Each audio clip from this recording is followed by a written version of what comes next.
Hi guys, this is Ostriv and this is my preview of Ostriv. This is a game in really early alpha. This is patch 1.4 that's just pretty much come out for this game. It's a long way off completion. The roadmap is really long for this. There's a lot more going to be added to the game. It's going to be really interesting when it's finished. But I just thought I'd bring this to your attention now to let you have a look at it.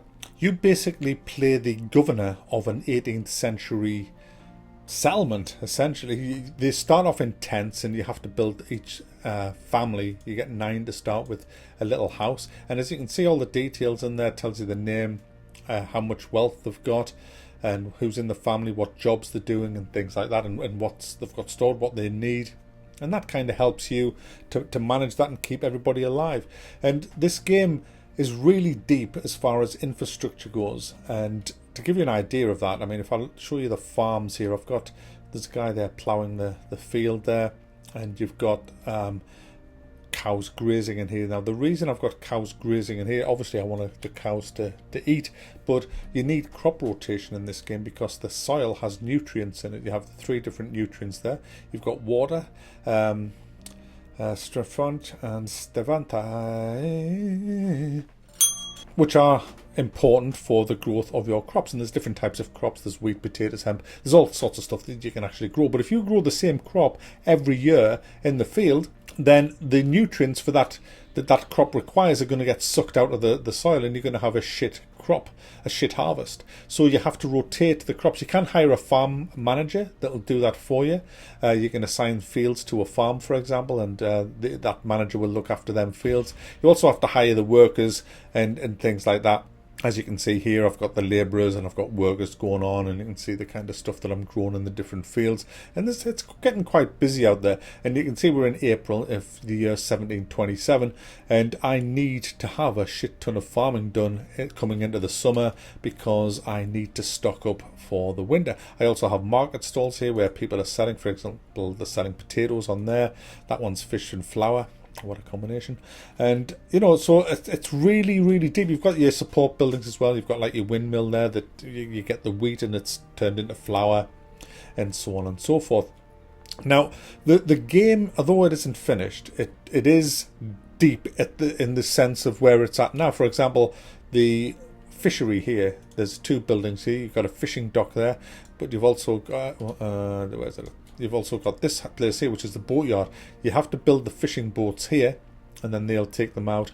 And as you can see, that guy, he's out there, he's fishing, he's happily fishing, but that's going to freeze over in winter, and he'll not be able to get any more fishing done. So you need to get the fish done now. And another good thing is, what I like about this game, you see this guy here, he is going there to collect fish, and he's going to take them all the way back into the town.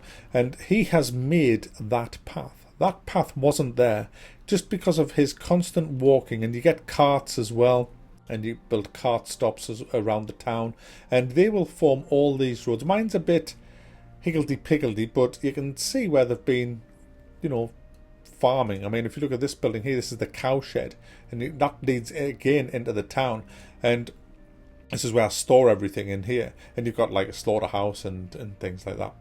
There's the cart stop there that I was trying to find, the cart parking, not cars. You don't have cars yet, but you will, guys. You will, and you'll have shit AAA games in a couple of 100 years as well. Not a couple of 100 years, a few 100 years. You might think it's all running really slow, and you'd be right. This is on normal speed. Now, this is a bit of a problem with this game. I'm going to show you how long it takes to build a building.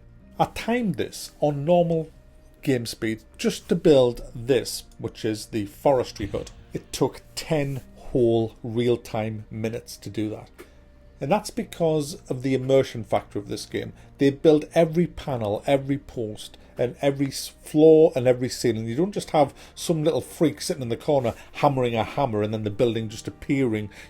These people actually carry the right materials to the building, and then, as you can see here in this sort of time-lapsed footage of it, that's not time-lapse, this sort of edited down footage of a building, how much work has gone into just the basic stuff like building. So it's a really, really slow-paced game, but to play the game properly, you have to put the game on maximum, and then it just becomes Benny Hill. It's a Benny Hill show now, guys. You just need the Benny Hill music, and then you've got everybody just going about their daily duties and doing the farming and doing everything. But if you want to get anywhere in this game, that's what you got to do. You've got to have it going like that. And this is coming back to how you actually play this game. You've got to keep everybody in money. You've got to keep everybody surviving. You've got to keep everybody in work if you can. You've got to create the right amount of jobs, but also the right amount of houses, because you don't want an imbalance of that, or your whole town will fall. You can manage that as the mayor. You can bring the tax threshold down and things like that, so people can earn a little bit more money to be able to buy some more stuff. You've also got to create surpluses of a lot of things so you can trade with other towns. That's the game, guys. It's essentially it's a city management game set in the 18th century, which is neat and cool, but it needs a lot more work before I would kind of recommend this. And I thought this might be one that you want to keep an eye on. I'll give you a bit of an idea. There's going to be a full campaign story in this game. This is sandbox mode that you're looking at now, but there's going to be a full story mode. There's going to be improved trading, more stats, more production chains, education, religion, entertainment, graveyards, crime, justice, security, more types of housing, more types of bridges, paved roads, pigs, sheep, chickens, orchards, more crop types. There's going to be music, because there's no kind of music in this. There's going to be improved graphics and optimized performances for bigger cities. It seems to be running fine now, but I mean, I haven't expanded any more than this. There's cats. There's going to be cats and dogs. There's going to be different weather effects. There's going to be more believable behaviors, social activities and animations. There's going to be a lot more stuff. There's going to be a lot more maps with different landscape types as well. So this guy's invested in this. So there you go, guys. That is Ostriv. It is a promising looking city builder. And if you're into this kind of stuff, you can grab it from the link in the description. And by the way, this isn't a sponsored video or anything like that. It's just a game that I like the look of, that one of my subscribers showed me. And so I just thought, hey, I'll check this out and make a video. So there you go.